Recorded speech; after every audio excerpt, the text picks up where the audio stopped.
Bonjour à toutes et à tous. Aujourd'hui, on s'attaque à la question philosophique par excellence, celle qui est vraiment au cœur du programme de terminale. Qui suis-je? C'est en quelque sorte le point de départ de toute la philosophie, de toute quête de soi. Mais attention, avant même d'essayer de répondre à cette question, il faut en poser une autre, peut-être encore plus fondamentale. Sommes-nous réellement, à chaque instant, conscients de nous-mêmes? Cette interrogation, c'est elle qui va être notre fil rouge. Pour visualiser ce problème, regardons cette image inspirée du triple autoportrait de Norman Rockwell. On y voit un artiste qui se peint en se regardant dans un miroir. On a donc au moins trois versions du moi qui coexistent. Il y a l'artiste en chair et en os, son reflet dans le miroir, et puis l'œuvre qu'il est en train de créer. Alors lequel est le vrai moi? Est-ce que la conscience de soi, c'est une perception directe, un simple reflet, ou bien est-ce une construction, quelque chose qu'on élabore en permanence? Allez, c'est parti, plongeons ensemble dans ce grand mystère du moi. Qu'est-ce que c'est, au fond, que cette chose qu'on appelle « je » avec tant d'assurance? Premier point essentiel, un repère pour le bac, la définition. Le mot conscience vient du latin cum scientia, ce qui veut dire littéralement « avec savoir », accompagné de savoir.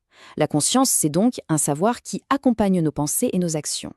Par exemple, là je suis en train de parler, mais plus que ça, je sais que je suis en train de parler. C'est ce dédoublement, cette réflexivité qui est vraiment au cœur de la notion. Bon, et l'outil qu'on utilise spontanément pour explorer cette conscience, c'est ce qu'on appelle l'introspection. C'est un regard tourné vers l'intérieur. On a l'impression que c'est simple, qu'il suffit de se pencher sur soi-même pour voir ce qui s'y passe. Mais est-ce que ce regard est vraiment si fiable que ça? Et c'est là que le philosophe David Hume arrive avec une objection redoutable. Il nous dit « Ok, j'essaye, je pratique l'introspection, je regarde en moi-même pour trouver ce fameux « moi ».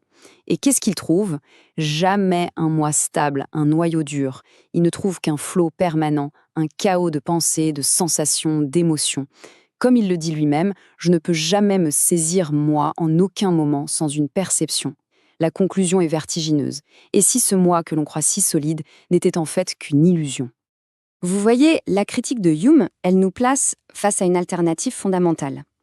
Est-ce que notre identité, c'est un noyau stable, quelque chose qui dure à travers le temps, ou bien est-ce que c'est quelque chose de beaucoup plus fragile, de plus fluide, un peu comme une histoire qu'on se raconterait? Face à la vision sceptique de Hume, le philosophe John Locke va proposer une des thèses les plus célèbres sur le sujet. Pour lui, ce qui garantit notre identité personnelle, c'est la conscience, et plus précisément la mémoire. C'est elle qui fait le lien. Il écrit « Aussi loin que cette conscience peut s'étendre sur les actions ou les pensées déjà passées, aussi loin s'étend l'identité de cette personne. » Pour le dire plus simplement, je suis la même personne qu'hier parce que je me souviens d'avoir été cette personne hier. Ma mémoire crée la continuité. On a donc là une opposition classique absolument essentielle à maîtriser. D'un côté, on a Locke et l'idée d'une identité fondée sur la mémoire, un moi stable, comme un fil continu de souvenirs, et de l'autre, on a Hume, pour qui le moi n'est qu'une illusion, un simple faisceau de perceptions qui défile sans cesse. Alors, est-ce qu'on est condamné à choisir entre ces deux pôles? Au XXe siècle, un philosophe français, Paul Ricoeur, va proposer une troisième voie passionnante. C'est le concept d'identité narrative. Pour lui, le soi n'est ni une chose fixe, ni une pure illusion. C'est plutôt comme un personnage dans un roman. Notre identité, c'est l'histoire, le récit que l'on construit, qu'on raconte et qu'on réécrit sans cesse pour donner du sens à tout ce qui nous arrive. Jusqu'ici, on a surtout cherché le moi à l'intérieur de nous-mêmes. C'est la démarche de l'introspection. Mais, et si on avait regardé au mauvais endroit? Si une partie immense de ce que nous sommes nous venait en fait de l'extérieur, c'est-à-dire de la société? Ça, c'est la thèse, disons-le, révolutionnaire de Karl Marx et Friedrich Engels. Il retourne complètement la perspective habituelle et affirme « Ce n'est pas la conscience qui détermine la vie, mais la vie qui détermine la conscience ». Qu'est-ce que ça veut dire, la vie? Ça veut dire nos conditions d'existence concrètes, notre classe sociale, notre travail, notre époque.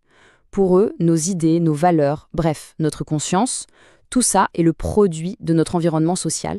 Et cette idée, Simone de Beauvoir va l'appliquer de façon magistrale à la question de l'identité féminine, avec cette phrase que tout le monde connaît, « On ne naît pas femme, on le devient ».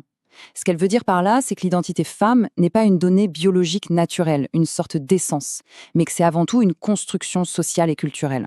Le cœur de son analyse, qui est vraiment puissant, c'est de montrer comment la société s'est construite en posant l'homme comme le sujet, la norme, l'universel. Et par conséquent, la femme a été construite comme l'autre, c'est-à-dire comme celle qui est définie non pas par elle-même, mais toujours par rapport à l'homme.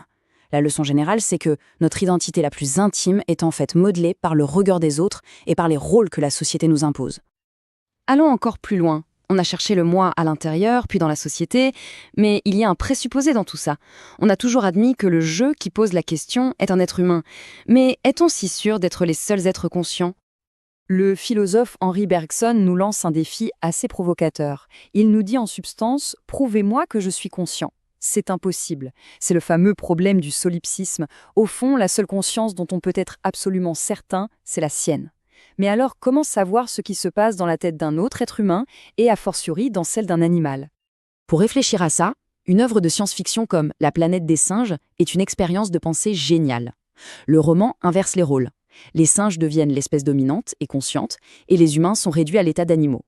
Ça nous force à remettre en question notre certitude, notre anthropocentrisme, c'est-à-dire cette idée que la conscience serait notre privilège exclusif. Et justement, Bergson, lui, va proposer une hypothèse assez révolutionnaire. Pour lui, la conscience n'est pas du tout réservée à l'humain. Elle est coextensive à la vie, c'est-à-dire qu'elle est présente partout où il y a du vivant. Ce n'est pas une sorte d'interrupteur on, off, tout ou rien, c'est plutôt une question de degré. Elle existe à des intensités différentes chez tous les êtres vivants. L'analogie qu'il propose est très éclairante. Un cerveau complexe, dit-il, n'est pas plus nécessaire à la conscience qu'un estomac ne l'est à la digestion. Une simple amibe digère sans estomac. De la même manière, une forme de conscience primitive pourrait tout à fait exister sans un cerveau comme le nôtre. Pour finir ce parcours, on va projeter toutes ces grandes questions philosophiques dans notre monde d'aujourd'hui. Comment est-ce que les sciences, les technologies du XXIe siècle viennent bousculer et peut-être même transformer notre vieille conception du moi ? Prenons 2 exemples. La vision de Descartes, avec son « je », qui est une chose pensante, pure, totalement séparée du corps, elle est mise à mal par les neurosciences. On pense au cas célèbre de Finney Gage, cet ouvrier dont la personnalité a complètement changé après une blessure au cerveau. Ça montre bien que notre moi le plus profond est intimement lié à notre biologie. De la même façon, l'identité narrative de Ricoeur, cette belle idée d'un récit personnel, elle est bousculée par les réseaux sociaux, où l'identité devient parfois une simple mise en scène, une image qu'on construit pour le regard des autres. Ce qui nous amène à une dernière question, en guise d'ouverture. Si notre identité est bien un récit, comme le pensait Ricoeur, alors, à notre époque, à l'ère des algorithmes qui filtrent et personnalisent tout ce qu'on voit, la question se pose. Qui est vraiment l'auteur de l'histoire de notre moi ? Qui tient la plume au final ? Est-ce que c'est encore nous ? Et voilà qui termine notre exploration de la notion de conscience. J'espère que ces quelques repères et ces différentes pistes de réflexion se révéleront utiles. Si ce travail a permis d'éclaircir un peu les choses, un soutien à la chaîne est évidemment toujours le bienvenu. Merci beaucoup et bon courage pour vos révisions.